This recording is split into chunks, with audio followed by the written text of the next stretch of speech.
Okay, good morning. It's a beautiful spring day, about 61 degrees, and I've been busy. I moved a salvia from the backyard and I put it right there. It's a different variety, but it kind of goes with the other three, one, two, three that are right there. Same color, same purple color as these pansies right here. Two of my delphiniums are coming back. There's one here and there's one there. They were about the same rate, but a rabbit ate the top of it.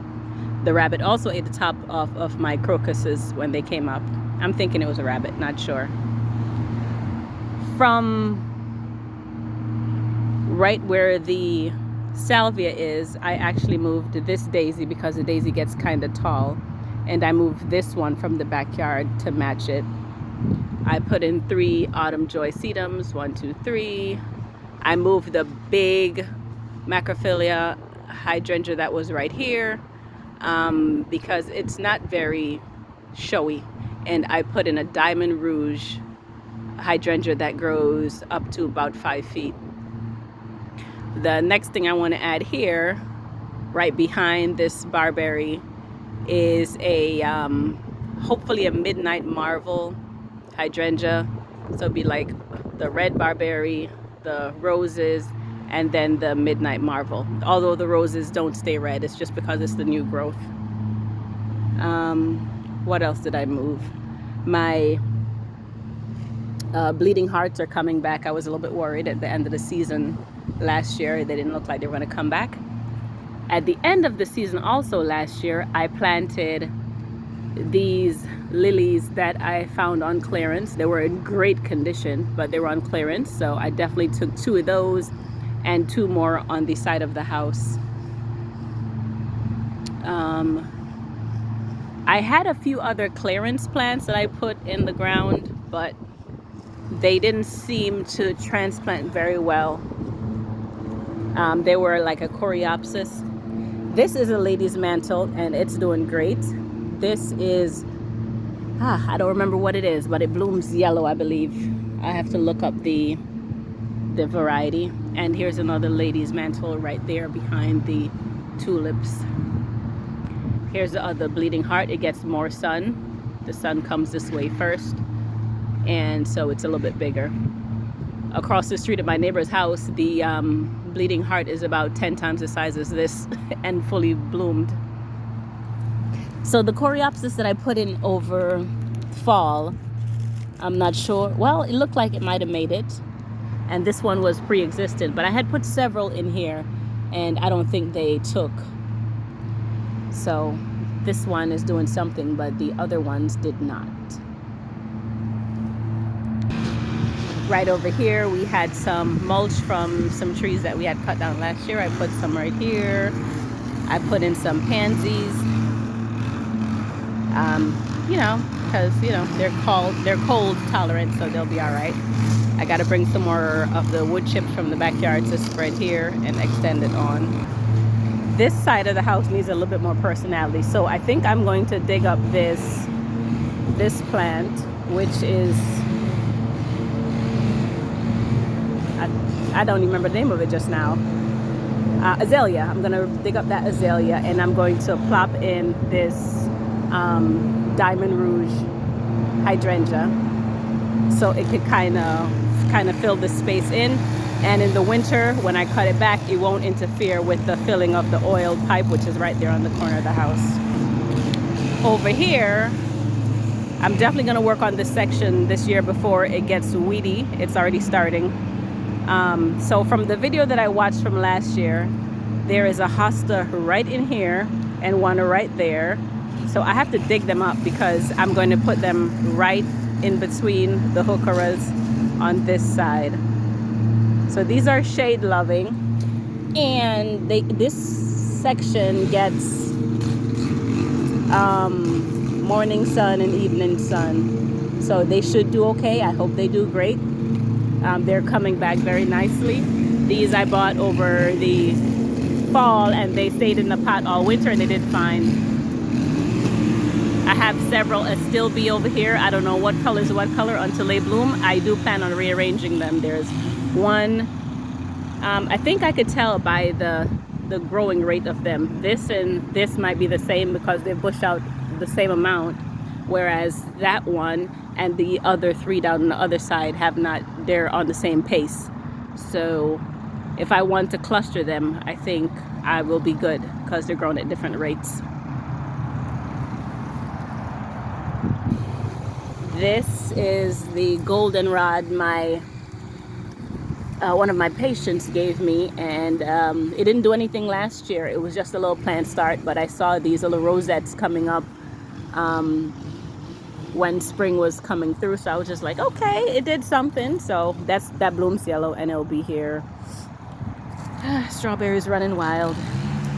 I'm also going to change this up. I don't know what I'm going to do here, but I'm going to move these strawberries.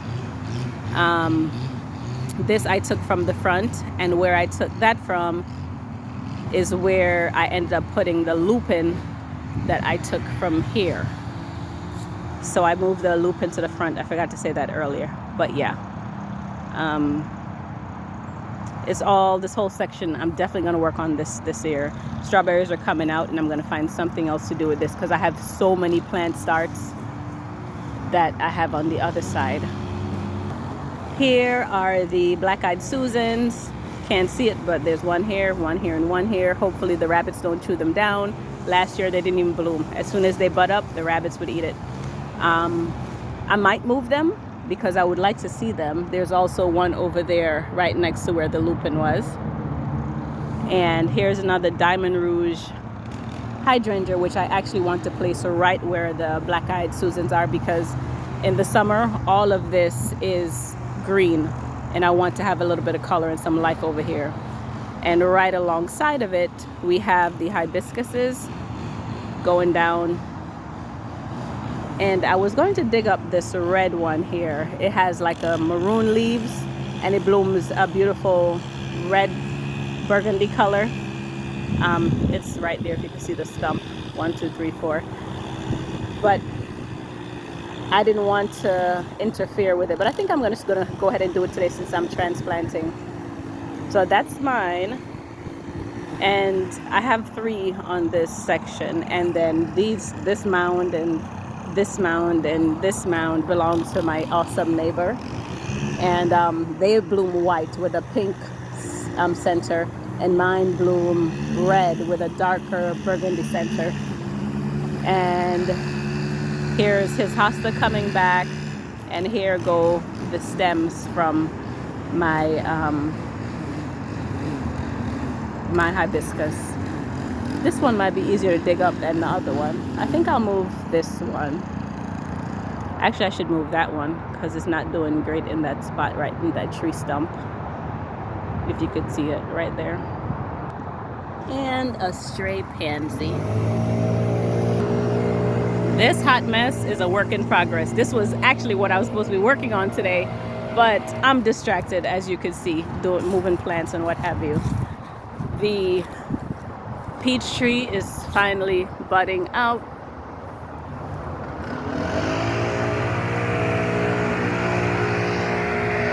Looking beautiful.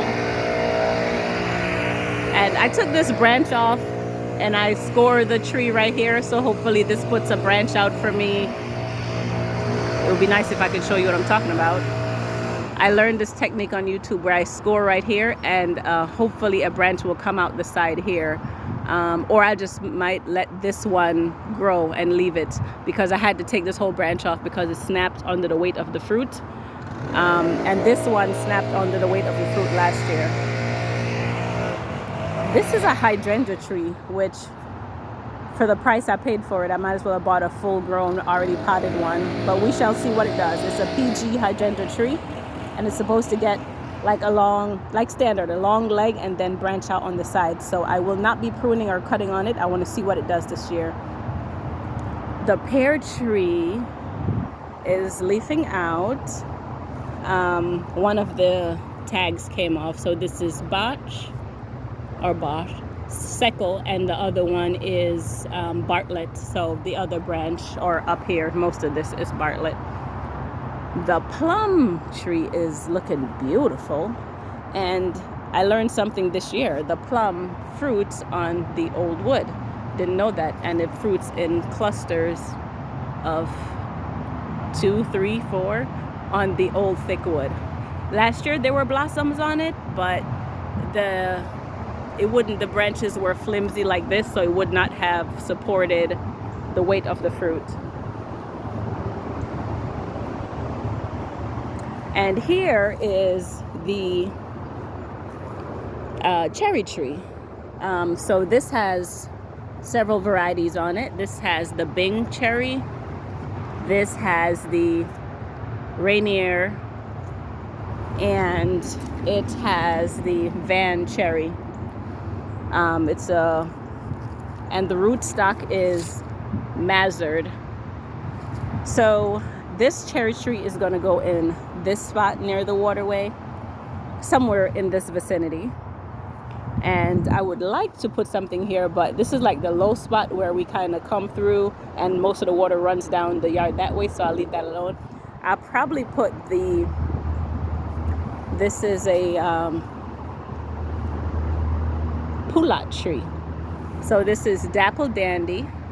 I don't know what any of this tastes like, but it's another grafted multi-fruit tree. Dapple Dandy. This branch is Flavor Queen. This branch is Flavor Supreme. And this branch is Flavor King. And the rootstock is Citation. Never heard of it. But it's been outside suffering for a little bit in the fluctuating temperatures, but it'll be all right. As long as it didn't die. It came as bare root and I potted it up so it wouldn't die. We'll see what this hydrangea does this year. I've been trying to dig it up for years and I still haven't done it. I just dug up one in the front yard, and I actually have to figure out where I'm going to put it. All of the daylilies are coming back, and here is that plant. I have to find the pot. I have 2 of those plants back here and then 1 lady's mantle. I kind of broke it up. I'm kind of regretting doing that now, but we'll see. Maybe next year or end the season I'll change it. Next spring maybe. This is the coneflower. Not doing anything yet. Hopefully this does something. The one in the front that was big and beautiful died. It couldn't take the winter. It is not a foxglove. It's a hollyhock. I bought a rootstock of the hollyhock and I planted it here. And so far it doesn't look like it's doing anything. Maybe the weather was too cool out here for it. So this was a hollyhock I found at Walmart. Came with 2 roots. And it was alive. And it still is, it looks like. So I'll leave it alone. And this is the geranium, hardy geranium, which I bought at Walmart, the rootstock, and I potted it up so that I might plant this on the side of the house where it's part shade, part sun, because this is supposed to be a mostly shade, part sun type plant. Some clearance lilies I bought last year didn't make it. I have 6 of them. So I guess I'll just have to deal with that. My bok choy has bolted, and my blue curl kale is doing fine. The lettuce is doing fine. These are all my winter sowing. So they grew in this tub over winter, and they're doing great. They're almost ready for transplant, except for my puppies. I don't know what's going on if I expose them to the sun too early, but they don't look happy. And my rudbeckia did not germinate, so I ended up throwing some thyme seeds in there and some cilantro. And I see 1 thyme seed might have germinated right there. And these are delphiniums. These are calendula. These are a beautiful white poppy. These are cosmos. These are snapdragons. And can you tell I overplanted it? That's Merlot lettuce. That's buttercrunch, I believe. These are bulbing onions. Those are bunching onions. and those are cabbages. A good amount of the stuff I have taken out of here already. Like half of this was something else, and I put them in the green stalk tower already. There's a broccolini, there's cabbages, there's kale, there's lettuce, and there's yeah, definitely cabbages on the bottom. I have to water this. And strawberries on the top. Over here on the side, we have the poppies I planted last year that did nothing. And we'll see if they do anything this year. Here go my Royal Candle Speedwell, looking glorious. That one over there, I don't know if it gets too much water from the downspout, but it's like split in half. And this one is still a nice mound. Here we have the alliums are coming back up. The, what do you call them? Yeah, alliums. And this morning I put in 2 hydrangeas, the Diamond Rouge. Found them on clearance last year, and I believe I bought 5 or 6. 1, 2, 3. I bought 5 or 6 of them. I don't remember. And these are the clearance lilies I bought last year. I planted them here early spring when we had one nice day. And here. And look at the clematis, how it has taken off. And it's doing a great job. And at the base of the clematis, I planted sweet peas, and they came up. So we shall see what they look like. I put them here so they could trellis up as well. At the base of this one, I also planted sweet peas, and they did come up as well.